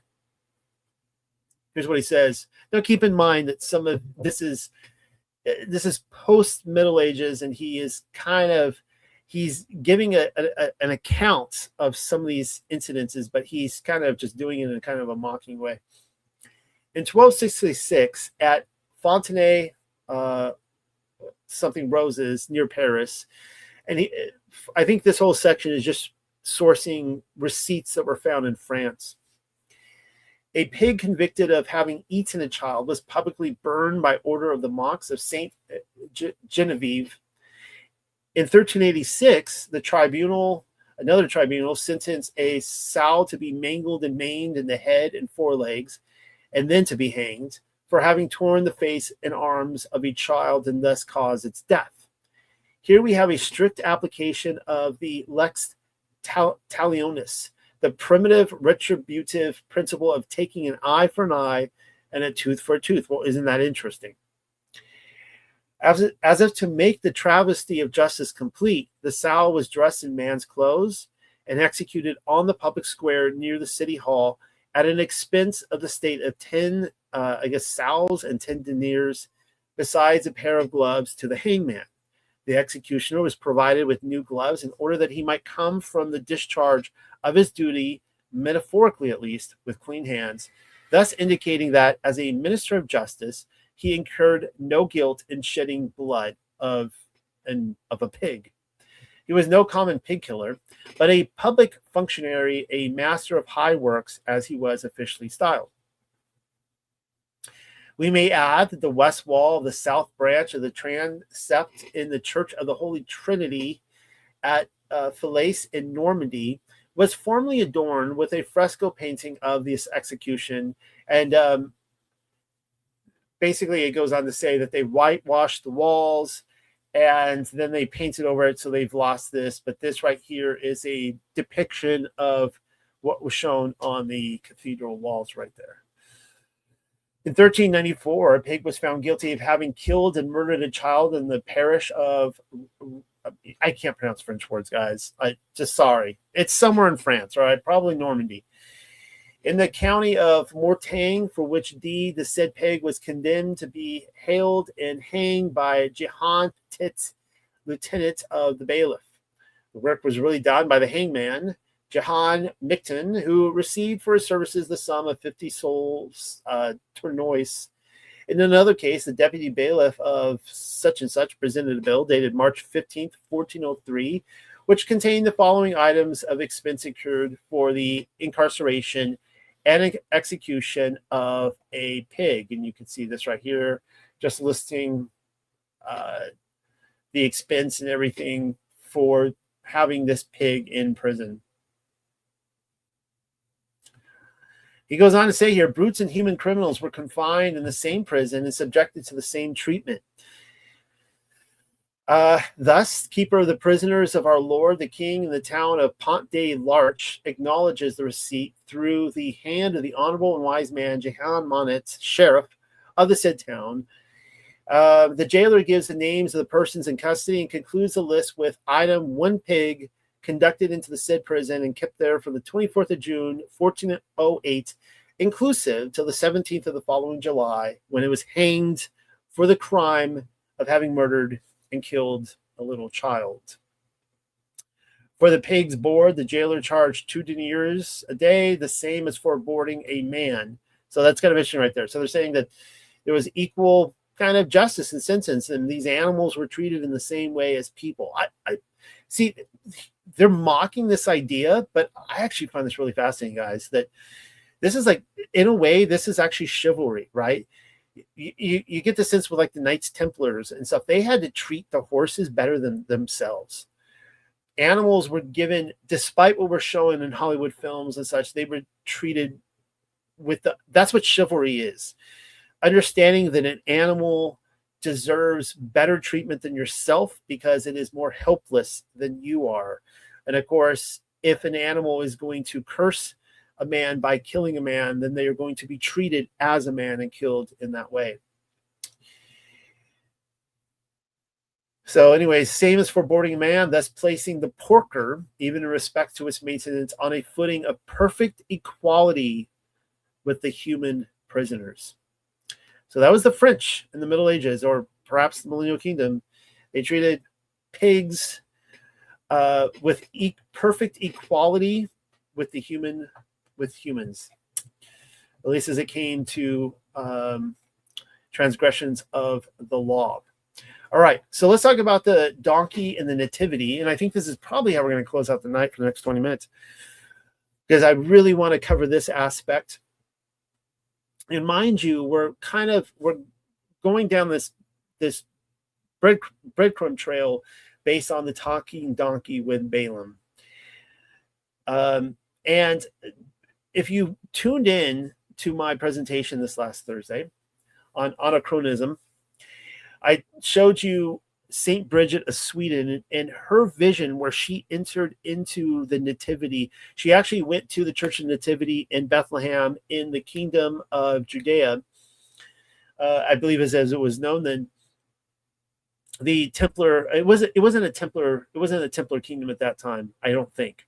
Maybe it was. But anyway, she went there to the actual manger, and I've heard multiple testimony that the original manger of Yahshua was there. It was finally destroyed. But she actually entered into the space historically of the nativity. And she saw Mary actually on her knees worshiping when the baby was miraculously born. Now, even accounts like this one here, they also believe that he was miraculously born, like in the sense that he didn't come down the chute. He was in the womb and then boom, he just appeared, because like the way Adam and Eve and their children were intended to be born before the curse, when the woman would have pain in childbirth, and the Virgin Mary as the second Eve reversed that curse. So you can see this is pre-Bridget here because she's not on her knees. I'll show you other pictures tonight and you'll see that she's on her knees post-Bridget. But one thing that is consistent in all of these, what do you see right here? You see a donkey and an ox. This is consistent in almost every single nativity piece that we see. One donkey, one ox. This represents not so much the Old Testament, the New Testament. It kind of does. I'll tell you the answer to this. The ox is a Jew. The donkey is a Gentile. And this is the amazing thing with Balaam, right? That Balaam also is a Gentile. He's coming in to curse Israel. But the donkey, which also represents the righteous Gentiles, gets it, whereas the ox does not. This is a prophecy from Isaiah 1:3. An ox knows its owner, and a donkey its master's manger. But Israel does not know. My people do not understand. Now, the idea here that was put forward later by some of the early church fathers was that they would say that the Jews, they inherited the Torah, which was a good thing. But as we know, the Pharisees, the Sadducees, they became just completely lost in it. They had lost a true interpretation of it, to the point where they were literally keeping people out of the kingdom. They were so lost in what they had inherited. They believed that because they were the children of an inheritance, they were going to be saved automatically, and yet they were just basically damned. I mean, they just didn't get it, and they were the ox. The donkey, however, what carried Mary to Bethlehem? It was a donkey. What carried Yahshua down to Jerusalem on his royal parade during Passion Week? It was a donkey, right? He came in on an unclean animal under all humility, and the donkey was showing that, the Gentiles would get it. Even though they did not inherit the Torah, they would embrace him, whereas the ox would reject him. This one has to be a probably Greek Orthodox painting. You can see all the golden, uncreated, the energies, the light of God that surrounds us that we can't naturally see. But once again, so this is a post Bridget picture, and even though she was Catholic, this icon, it's Greek Orthodox. It clearly crossed over. Like, it changed everything, how people saw the nativity scene. But there's the donkey and the ox right there. Just quickly go through that. Now, they're probably Orthodox. Again, a lot of gold, the uncreated light, the energies of God. But there's the donkey and the ox right there. So the Gentile, the Jew, both observing the acting kind of like bookmarkers, right? For, again, Old Testament, New Testament. I love this. I actually really like the simplicity of this illumination here. But again, you see the ox, the donkey, both observing the birth of Messiah up there. Another one, donkey, ox. Moving on. I've sourced this one before. It is beautiful beyond description. The reason why is to actually, this is of course medieval, to actually have female angels is a rarity. Like, it is so rare to find female angels. And I know that there are people probably listening to this, if they still listen to this channel, maybe they've moved on, who believe that, angels and the resurrected are like androgynous and either male or female. I could not disagree with that more. I know that there are some texts, Gnostic texts out there that do talk about that. I've read a lot of texts and I don't agree with them all. I believe that there are male angels and there are female angels. And then when the Watchers came down and they had male parts, it wasn't imaginary male parts. It wasn't just something they slapped on to somehow create a reproductive system that they weren't given before. Like, they already had a reproductive system. They were capable of doing it. Anyways, the reason why we don't see many female angels is because heaven is a patriarchy. And what do the men do? The men go off to fight wars. They go off to hunt. They go off to send messengers. They go into enemy territory, right? Into unclean areas. The women stay behind. They keep the house. They cook. They clean. So on and so forth. That's what, one of the ways that wisdom is described in Sirach, interestingly enough. But I love this here because they are dancing the rondeau, the circular dance, the lost dance of the millennial kingdom, which was found all over the world. And I've covered that in the past. But anyways, there they are again, donkey and ox at the manger scene. I like how some of these angels are down there. Like you see this angel has a hand on this shepherd right here. It's kind of really interesting. They're actually helping point out. We don't really know if the shepherds see them at this point, but they're definitely there kind of guiding them. All right, this is getting redundant. Donkey and ox. I got to make a point here. Let's keep moving on. Donkey and ox, another great illumination. All right, so this is one of the anachronistic paintings that I talked about in my presentation this last Thursday, and this is what we would call here a donor. That's the official way to describe them. A donor is somebody who paid money to be in the painting, essentially, right? And so we are told that this is just, it's not even a metaphor. It's just some dude with money. He was lucky. And he paid the painter to put him up in a church there in a manger scene. One of the things that I find so of course we see in the background, we see a millennial kingdom city. We see modern clothes on this donor. He is clearly being either transported back in time, or in this case, the past is actually coming into the present, similar to Moses and Elijah with the Mount of Transfiguration. And the reason I seem to think that more in this scenario is that notice how the manger scene here is especially like purposely, literally a manger scene.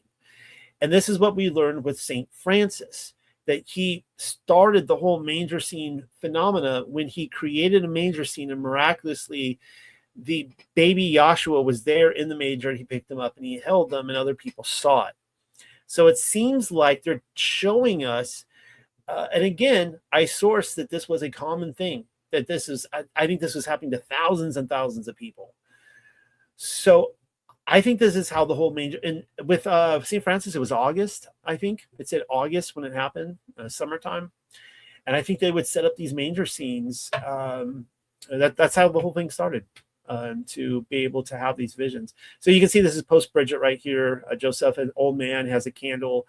Joshua is the light of the world. You see this light coming out which is brighter than the actual candle. And of course, she's on her knees adoring him. Okay, well, there's the donkey and the ox again, but who's this man back here? It's kind of interesting. Not really sure. Is that another donor? Here's another post-Bridget on her knees, donkey ox there, but we have these donors, of course, in the background, viewing in. I love this guy right here, how he's kind of coming around the corner. He could be a shepherd. I don't really know. Could be a shepherd. But you see a modern millennial kingdom city back here too, in the beautiful European hills. Okay, donkey ox down there. These are the patron saints that I talked about. And notice how their hands will be kind of on their shoulders or heads. I guess in this one, it's kind of more against their upper backs, kind of helping to push them into having the vision as they peer in. And you can see the shepherd people in the background. But there's the donkey and ox again. Clearly a donor portrait. Actually, I didn't show a lot of these the other night. I have so many to show. I could just take week after week after week and just show you all these.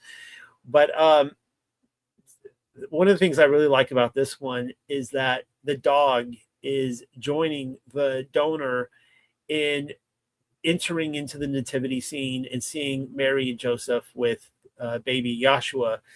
And I didn't even think about this when I was doing the research. And I even made the comment the other day or yesterday. I was like, man, there's a lot of dogs in these paintings that are entering into the into these biblical scenes. And now it kind of makes me wonder too, like this, reading through St. Francis with the animals and the way animals were treated in court of law equal to humans. Did I show you the? Yeah, there they are back there. You have to. The donkey's kind of hidden. The ox is taken over, but he's back there. Another donkey and ox back here. You see a donor right here, because there's Joseph coming in with the candle, dressed in red. Of course, post Bridget, Mary on her knees. Baby Yahshua just appeared in the world. I'm assuming these are shepherds back here, but this is clearly a donor coming in and coming up and observing. What's really interesting about these this donor painting is that these men are pulling back this curtain, and it almost makes it seem like a stage. But in the same way, it's almost like peeling back a spiritual curtain as well. Nevertheless, there's a lot of donors in this one coming into view, and there's the donkey knocks right there.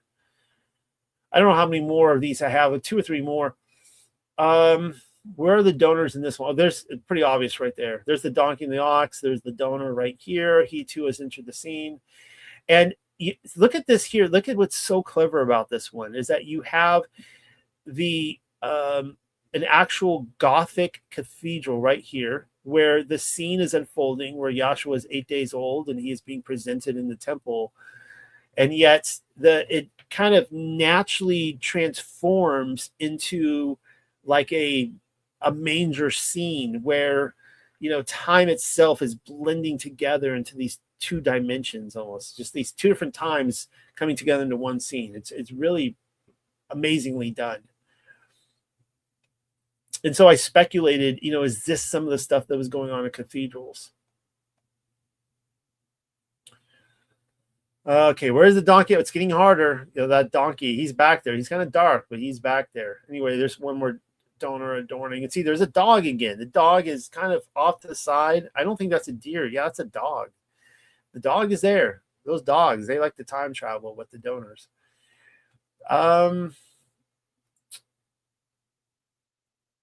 Okay, so here's Yahshua coming in on a donkey.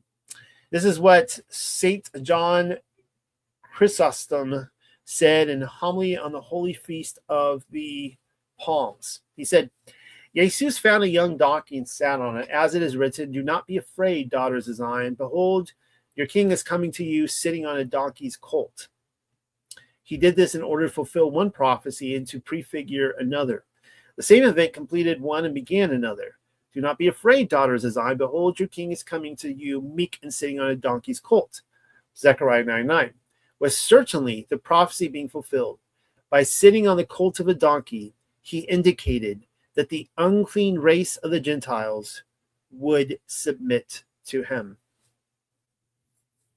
Of course, he's a pretty early church father, so you see them putting those pieces together back then. So, that's just connecting right there that it's the fact that the donkey himself was the one to see what Balaam, who was apparently a prophet of Yah, could not see, right? The donkey was obedient. Balaam was not, at least not initially. Ultimately, he's an enigma. I was going to get into these here. You guys know all these Balaam and the apostolic writings. I've covered this in the past. I probably should again, keep it fresh every couple of years. But this Balaam character, he's being talked about in 2 Peter. He's being talked about in Jude. He's being talked about in Pergamum, in Revelation chapter 2. This Balaam character was getting around. And, people are going to say it's Paul. I went through that in the past. Maybe he is, maybe he isn't. From the literature I've read, it seems very clear to me that he was Simon Magus. And on one quick note, of course, Barack Obama in his 2008 campaign speech, he rebuilt. He had rebuilt this is what's held in Berlin. I haven't been able to get to Berlin to see it. I'd like to see this, but this is the Pergamon altar that was pulled from there, where apparently where it says right here, Antipas, my faithful witness, who was killed among you where Satan dwells, very likely killed right there on that spot. Very, very, very likely. Of course, Barack Obama had that stage rebuilt in 2008 for his campaign speech. Pretty trippy. But I'm going to skip the scepter ceremony. There was prophecy. There's one thing I wanted to comment on. I'm going to skip the Cain prophecy. Don't have time. There's Phinehas. course, this is where he's talking about that he's basically saying that Phinehas is Elijah. I don't know where it is now. That's okay. The death of Balaam. Here we go. This, of course, comes from Deuteronomy 31, but it's recounting the exact same story we just went through. And it was when Balaam the guilty saw Phinehas the priest pursuing him. Actually, I'm sorry, this is later. This is actually, this is a later story. Nevertheless, whatever. Balaam finally gets his. All right, so it was when Balaam the guilty saw Phinehas the priest pursuing him. He made use of his magical arts, made words of enchantment, and flew in the air of the heavens. But Phinehas forthwith pronounced the great and holy name and flew after him. And of course, he went and he slayed him. There's another passage right here in Legends of the Jews, Volume 1, where Lilith does the same thing, Lilith being the first wife of Adam. It says, with the help of the ineffable name, which she pronounced, Lilith flew away from Adam and vanished in the air. What's interesting is that I started out tonight talking about the martyrdom of Peter and Paul, the ultimate bromance, where the two dudes who just fought it out in life and just butted heads, probably personalities, two alphas getting together in the same room. They got to walk into heaven hand in hand. How adorable. I know telling on Peter's wife, maybe, I don't know. Maybe she was already in the city. Maybe she walked behind them. I don't really know. But it was actually the reason why Peter and Paul were crucified under Nero is because they put to death Simon Magus, the Balaam of the New Testament, in which the same exact story happened. Balaam uses his magic arts, flies over. Of course, keep in mind, he's claiming to be a prophet of Yahweh too, but he's leading people into terrible transgressions. And he flies up high. Peter prays, not Paul, but Peter prays, commands him to come down. He comes down, breaks his legs, dies. Same thing that Phinehas did with Balaam. So really interesting connection right there. A nice kind of bookmark in the Old and New Testament, connecting the Balaam of the Old with the Balaam of the New. So that was a lot of material to go through. As you can see, I had a lot more, but can't do it all. Hope you guys have a wonderful Sabbath rest. Happy birthday, America, of course. 250 years. Enjoy your Sabbath. Maybe look up at the skies for a night, see some fireworks or something, wherever you're at. Hope you guys get a lot of rest. Good week ahead. Let's do this again. Love you guys. Always sad to say goodbye.